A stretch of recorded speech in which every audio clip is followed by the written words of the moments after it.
The New York Times writes this about Donald Trump's decision to commute the prison sentence of Jonathan Braun on the last day of his presidency. Quote, nearly 3 years later, the consequences of Mr. Braun's commutation are becoming clearer, raising new questions about how Mr. Trump intervened in criminal justice decisions and what he could do in a second term, when he would have the power to make good on his suggestions that he would free supporters convicted of storming the Capitol and possibly even to pardon himself if convicted of the federal charges he faces. Michael Schmidt is a Washington correspondent for the New York Times. He was one of the reporters who broke the wild story, and he joins me now. Let me start with congratulating you on the birth of your daughter, and I don't even know how you were doing all this reporting. You either don't need sleep, you have a sainted wife, maybe a combination, but congratulations on the most important thing that happened last week. Thank you very much. So I want to start. I just went through a lot of the details. This story is quite a doozy to read. I read it a couple times. But I wanted to ask you, I mean, you worked on the story, you wrote it. Was there anything that I missed or that people should understand to understand how crazy this is and why this story matters?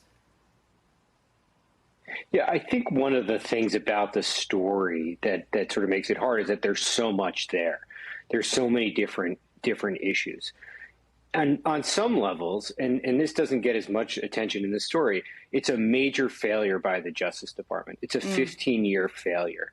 They knew 15 years ago, and they said that this was an undeterrable person who would do anything to stay out of prison. He would use violent threats against other people. He may even use violence himself. And he was basically had all this money to do whatever he wanted and would go on, go to extreme lengths to do that. And despite that, they let him out of prison. He was out for a decade. He engaged in nearly that identical behavior. And he then was ultimately sentenced to 10 years in prison.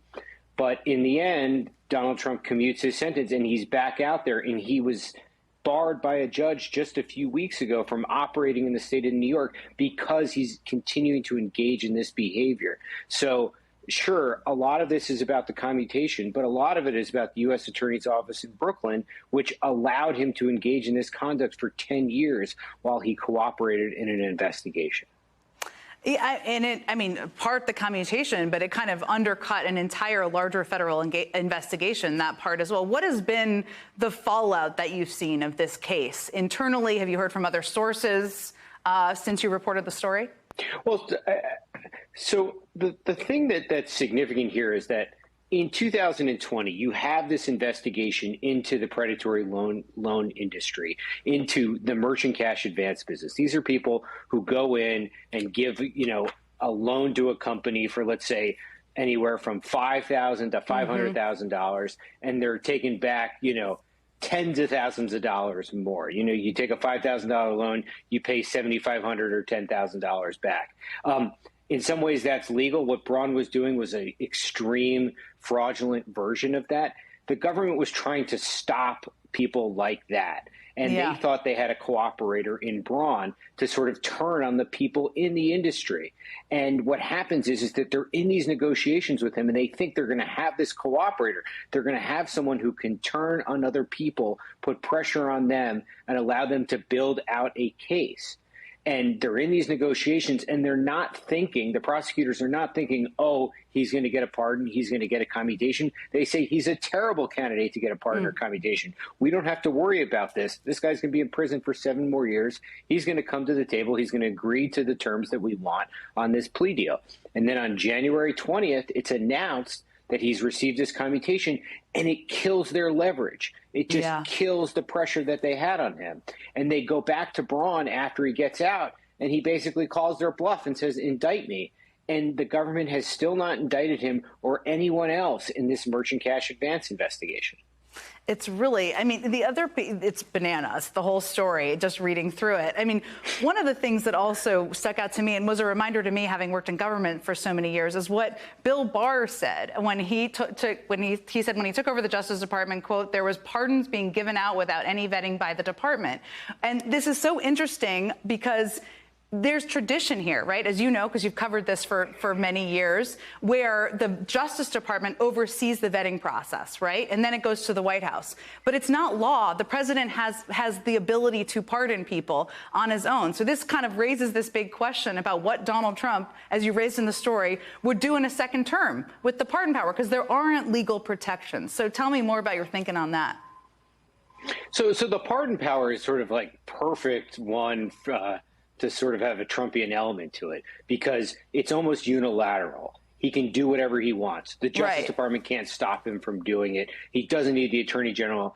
The courts can't step in and stop him. Congress can't stop him. And it creates instantaneous loyalty. So when we're just talking about Jonathan Braun, we're not talking about Mike Flynn or Roger Stone or Paul Manafort or because he can do it unilaterally. Who also received clemency.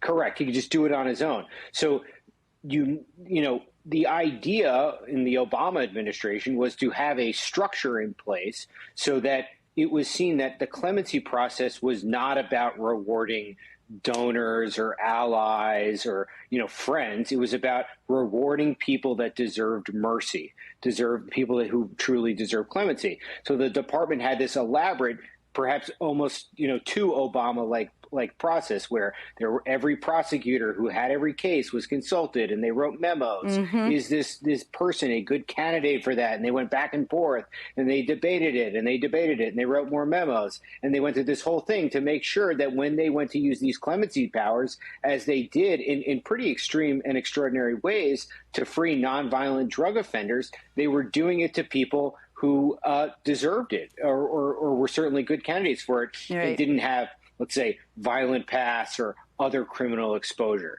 So they put that process in place. And, you know, that did not exist. Nothing close to that existed in this case. Michael Schmidt, I was telling someone earlier that whenever you saw your name on your phone, you're such a good investigative reporter. It makes you nervous from my time in government. So thank you for taking that to report about so many important things. And congratulations again.